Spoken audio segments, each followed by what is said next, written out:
পৃথিবীর সবথেকে শান্তির জায়গা কোনটি বলতে পারেন? নিজের বাসা হলো পৃথিবীর সবচেয়ে শান্তির জায়গা। এবার সেটা যেমনই হোক, নিজের বাসায় নিজের রুমটায় যে শান্তি মিলে, পৃথিবীর আর কোথাও সেই সুখ খুঁজে পাওয়া যাবে না।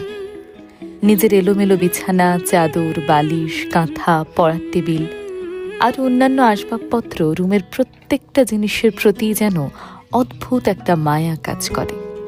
কখনো পরিবার ছেড়ে দূরে কোথাও গেলে পরিবারের মানুষগুলোর সাথে সাথে নিজের রুমটার জন্য অনেক মন খারাপ হয়, মায়া হয়। নিজের বাসা যেমনই হোক, সেটাই সবচেয়ে সুন্দর, শান্তির, স্বস্তির। কথাগুলো লিখেছেন মেহেদী হাসান শুভ্র। তবে ওনার এই কথাগুলোর সঙ্গে আমি শতভাগ একমত। আমি জানি আপনারা ওনার এই কথাগুলোর সঙ্গে একমত হবেন। যারা যারা এই জিনিসটি অনুভব করতে পারেন, তারা অবশ্যই কমেন্ট করে জানাবেন।